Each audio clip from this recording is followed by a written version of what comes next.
Okay, so you had a break of almost 2 weeks, and I hope you all are fine and safe. Now, moving towards glaucoma, we have completed congenital glaucoma, and today we will be discussing about the primary open-angle glaucoma. So, when you come over here, what are the globally the leading cause of visual impairment? So, uncorrected refractive error, cataract, age-related macular degeneration, glaucoma, diabetic retinopathy, corneal opacity, and trachoma. So, these chains of visual impairment are constantly changing and depends upon the part of the country also. So, you have to have a reference for the presentations of this.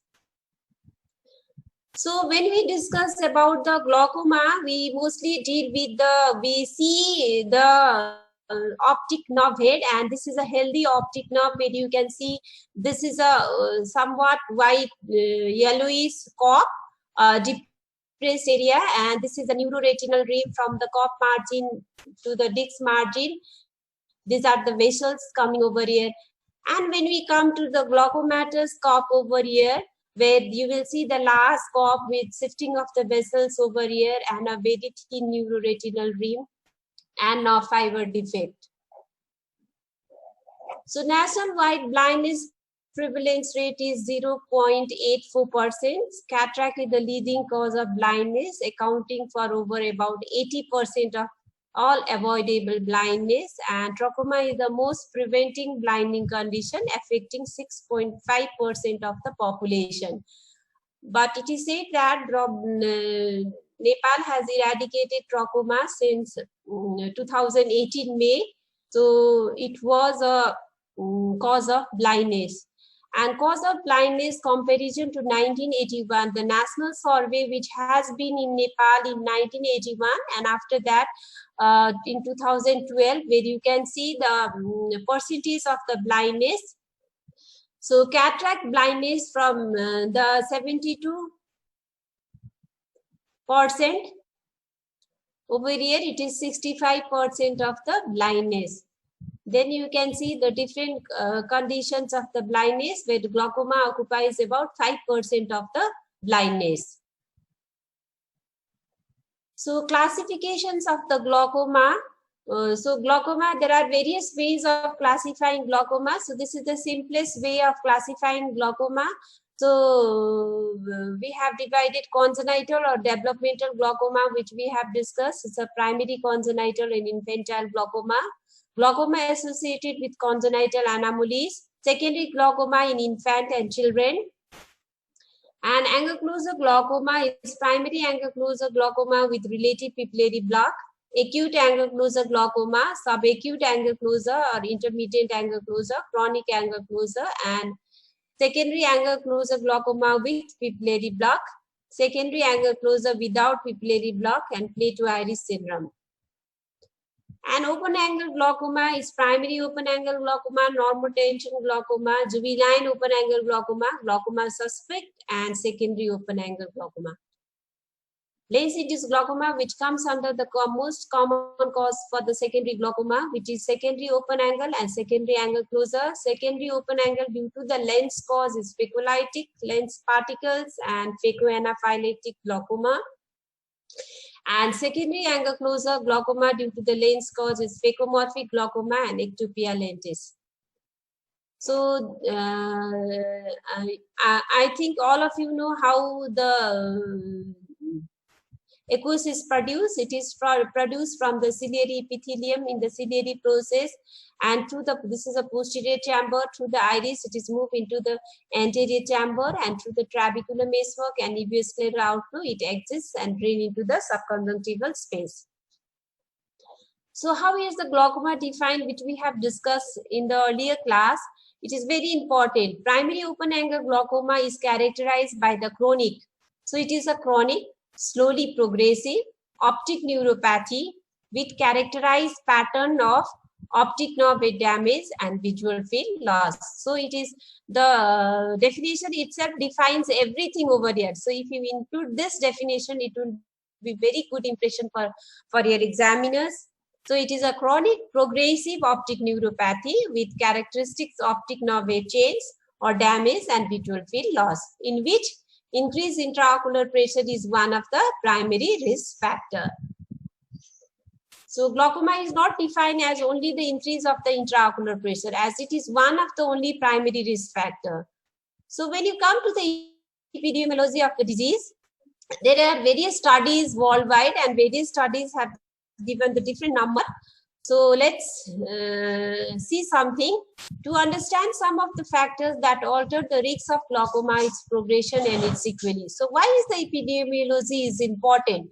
That is which you have already read.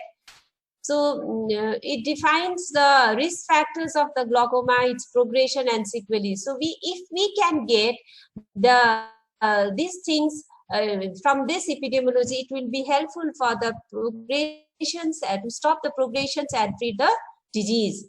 So about 66.8 million people worldwide are affected with glaucoma, and it is estimated that 4.4 million Americans have glaucoma, and over 1,20,000 of these people are rendered blind as the result of glaucoma, and the actual etiology of this condition is unknown. Worldwide, over 2 million people develop this condition every year. So between 84,000 and 1,16,000 persons are estimated to be bilateral blind, visually acuity of less than 2200 in the United States. So it is a burden disease. In most studies performed in Western Europe and in the United States, the prevalence of POAZ is 0.5 to 1% of population over the age of 40 years. So more recent studies, strict criteria for the optic nerve damage for high prevalence, especially among those of Black Africans ancestry and among those of 70 years of the age. Some studies say that study of the Barbados over 4 years, last Black African, they have over 40 years of age have 2.2% with the higher rates of male. And another Framingham studies have estimated that the incidence of POAZ rises from 0.2 at the age of teenage to the 1.1 at the age of 70. So in Nepal, it is the third cause of blindness after the cataract and corneal conditions, according to the National Survey of 1981. So 3.2% of total blindness in this country was reported due to glaucoma. So this is from 1981. And the awareness of the glaucoma is 2.3% in general populations. So which is a population-based study, which is done by Dr. Suman Thapa in the TIO in 2001. So according to the hospital-based study from the Central Hospital in Kathmandu, the glaucoma patient compared of 0.74% of 110,794 outpatient. So the study was done by Dr. Rizal in 2005. And even the southeast part of Nepal concluded 25% of glaucoma patients were visually impaired or blind at the time of presentation. So the study done by the Suraj Sarkar at 2010. So different studies have shown that there is a burden of glaucoma in the country, which leads to the blindness.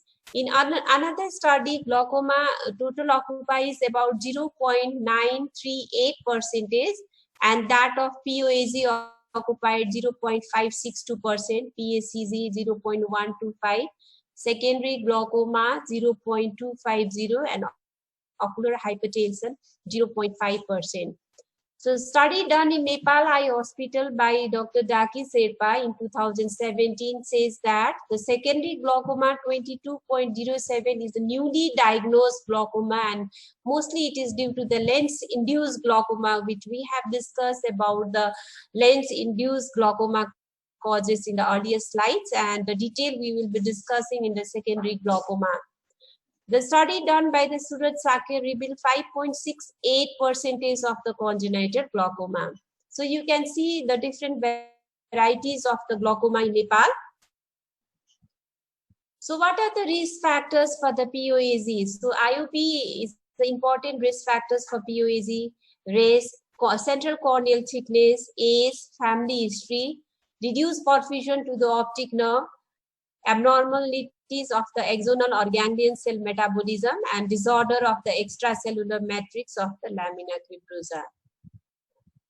So intraocular pressure is a large population-based epidemiologic studies have revealed a mean IOP of approximately 16 millimeter of mercury with standard deviation of approximately 3 millimeter of mercury. So this is the standard where there is no change in the optic nerve. So what can be the target IOP determined?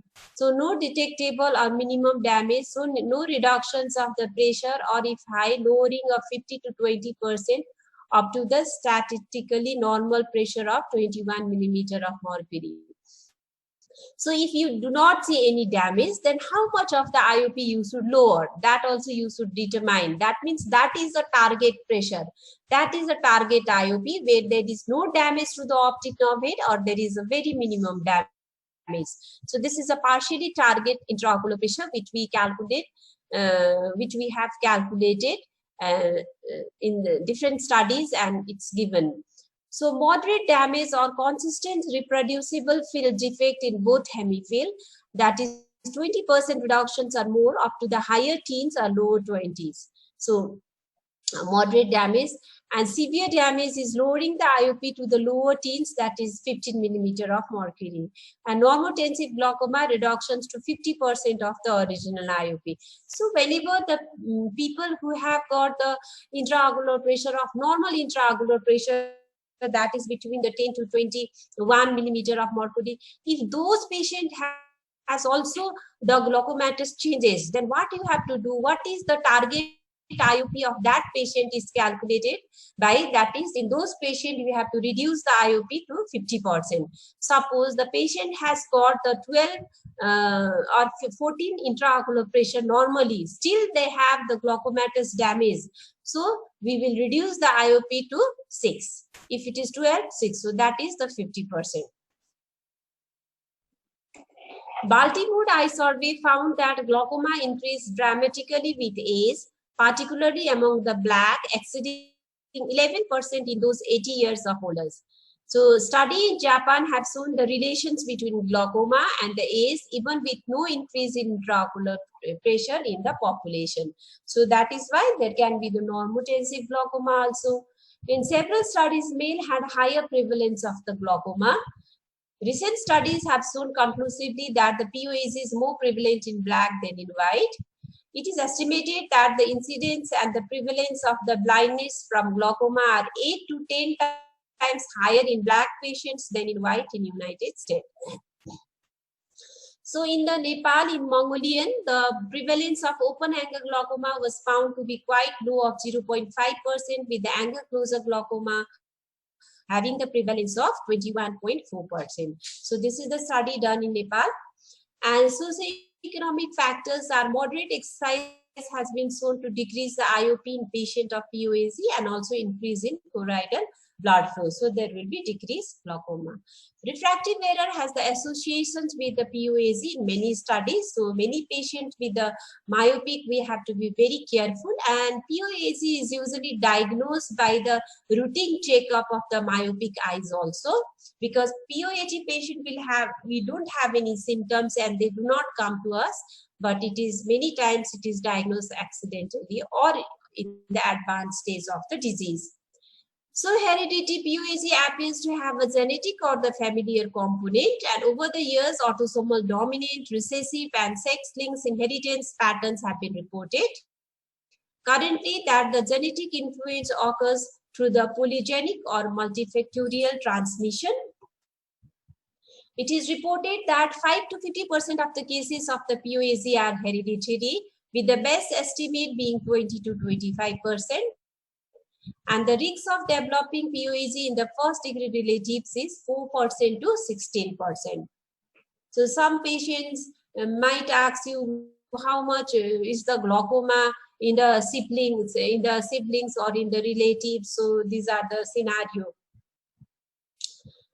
So systemic factors, most recent population studies strong they have showed that there is the association with the diabetes mellitus also.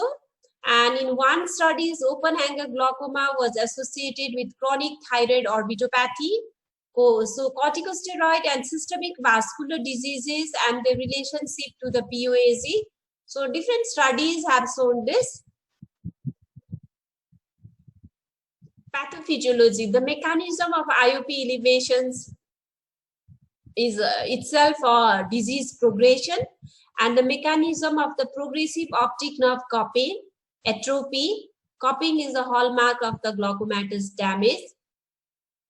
And histological studies indicate that optic nerve cupping includes the loss of all the three elements of the optic disc: axons, blood vessels, and glial cells. So it is not only the axonal cells death or the retinal ganglion cells death. So it is the histopathological studies have shown that all these three elements have been lost. It is commonly accepted that the increased IOP either directly or indirectly causes the optic nerve cupping. So this how directly and indirectly is given by the two theories. And over here you can see normally there is a inferiorly, nasally, superiorly, and temporally. So there is a thick inferior rim. When glaucomatous changes occurs, you can see like this type of thinning of the rim. This is a neuroretinal rim, which gradually increase in the cupping will lead to the thinning of the rim.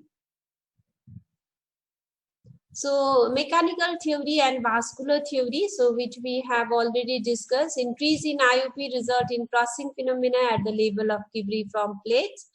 And vascular theory, as increase in intraocular pressure overcomes the perfusion pressures of the optic nerve and result in an ischemic event which leads to axonal damage. So where is the cribriform plate over here? You can see, and how you, if you remember the supply, you can think. So POAG is a block in the trabecular meshwork. It's not that the evioscleral outflow is working properly over here, and even the outflow channels, the trabecular meshwork is also working, but it is not working properly. Whereas the angle is open over here, so this is called the open angle glaucoma. So what you will see the changes over here in the optic nerve head. This is a normal optic nerve head healthy, and this is a glaucomatous. So you can compare with this figure, and this is a last glaucomatous optic nerve. So what are the newer views regarding this POAG is, newer views have surfaced about the other pathophysiological processes such as oxidative stress, vascular dysfunctions, and retinal cell apoptosis being involved in POAG progressions.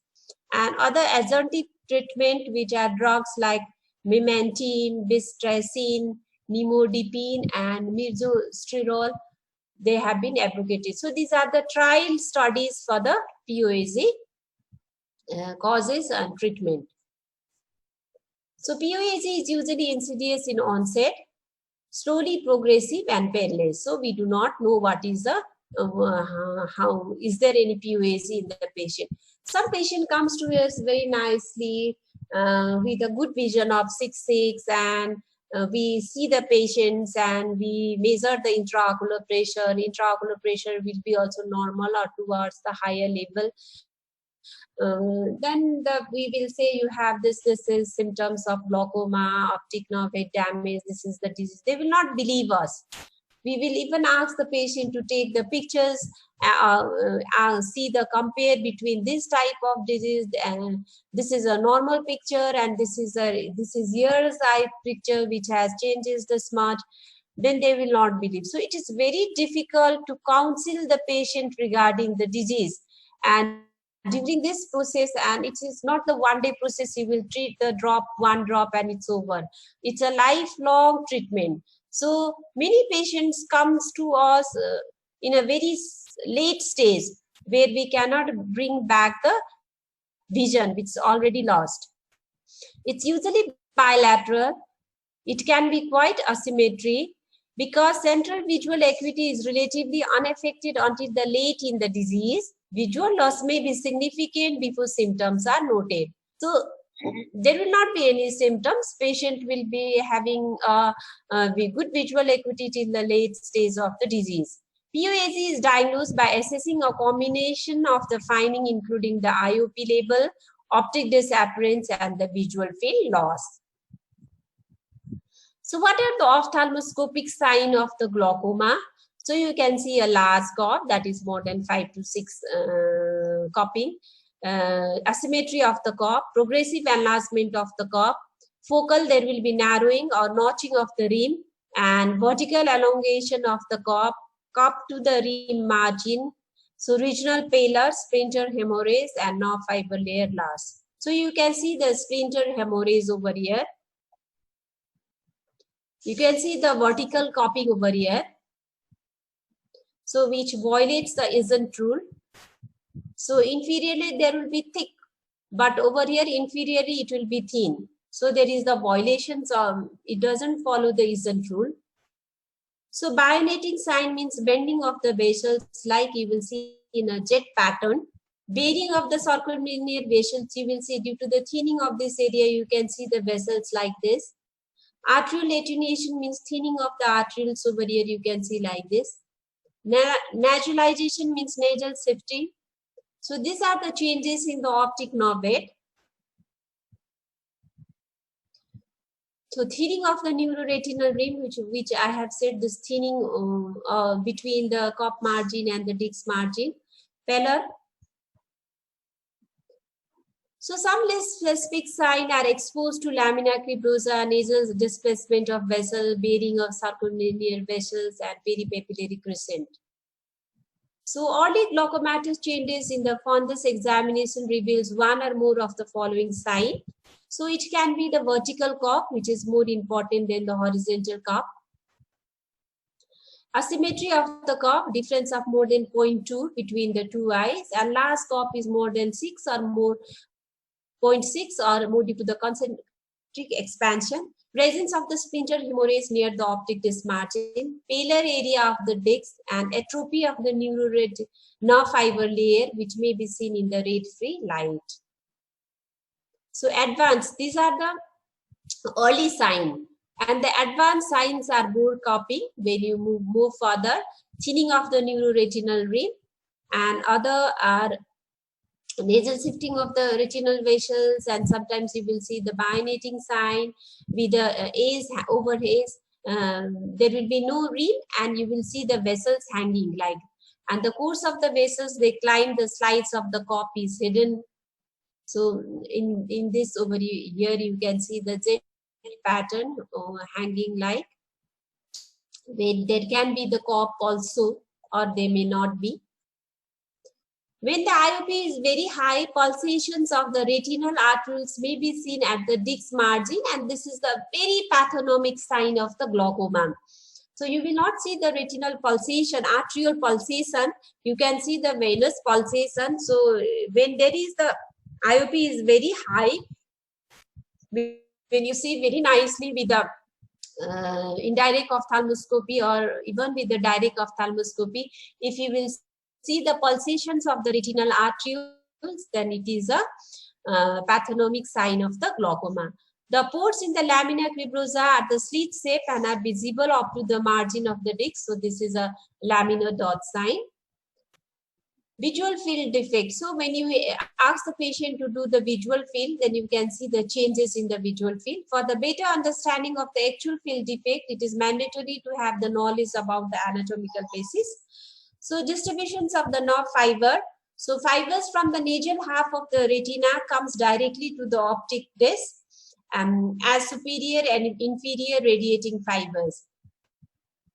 So arrangement of the nerve fibers within the optic nerve wave. Those from the peripheral part of the retina lies deep in the retina, but occupies the most peripheral part of the optic disc.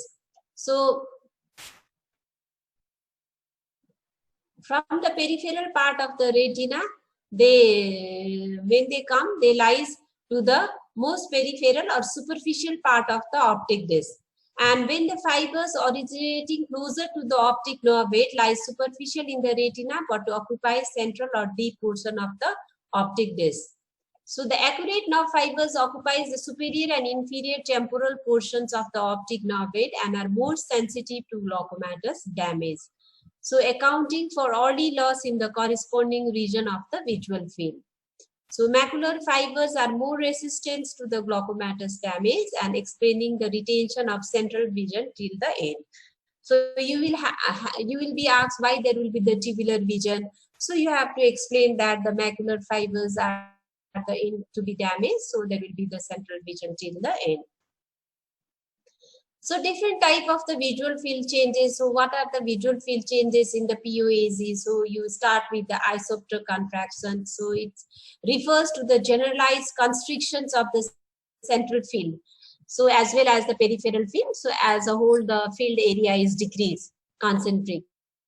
So it is the earliest visual field defect occurring in the glaucoma, and the wearing of the blind spot is also considered to be the early glaucomatous change, but it's very rare and non-specific, so it's limited diagnostic value.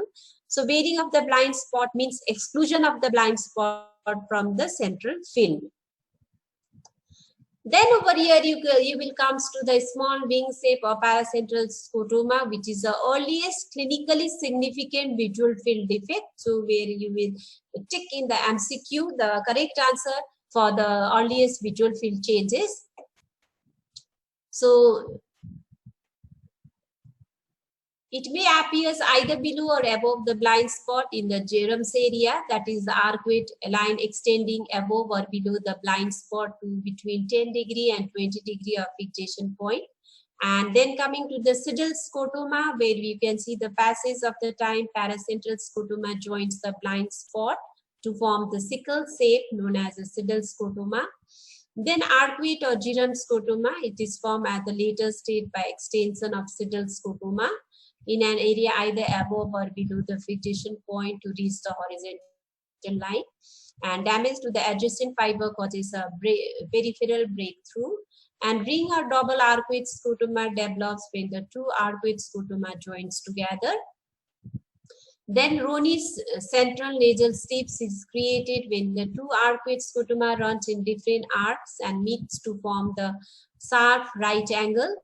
And peripheral field defect, this appears sometimes at the early stage and sometimes only in the late stage. Then coming to the advanced glaucomatous field defect, where there will be only tubular vision. So this is a tubular vision. And beside the glaucoma, what are the other causes of the tubular vision?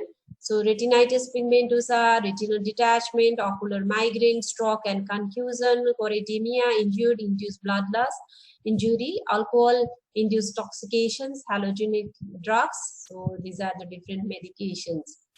So ocular associations like high myopia. So these are the clinical questions which are asked to you in your exam.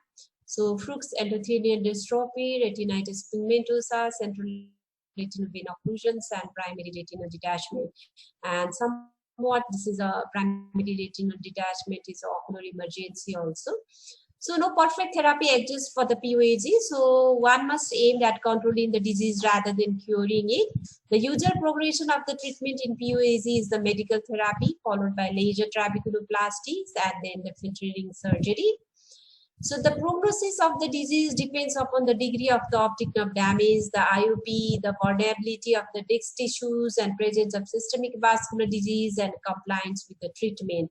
The timeliness and appropriateness of the treatment, and some patients have progressions of the visual field loss despite the marked reductions of the IOP by the medical therapy, laser, or filtering surgery. So it is important that the patients should realize the need for the periodic follow-up for the remainder of their lives, even after the treatment has reduced the IOP.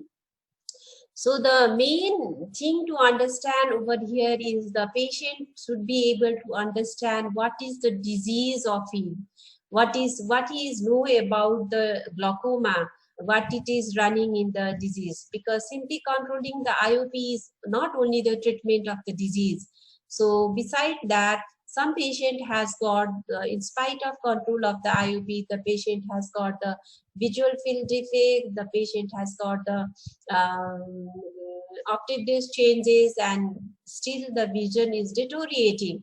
So we have to explain the disease. The progressions of the disease will be delayed with the different type of the treatment modalities. But the progressions of the disease will not be stopped. That is the thing which we will have to explain to the patients regarding the disease. So it is very important to understand the pathophysiology of the glaucoma and the treatment, when to start the talk. And I will discuss the management in the last section about the anti-glaucoma medications and the surgery. So in the next class, we will be discussing about the ankylosing glaucoma. So thank you for today.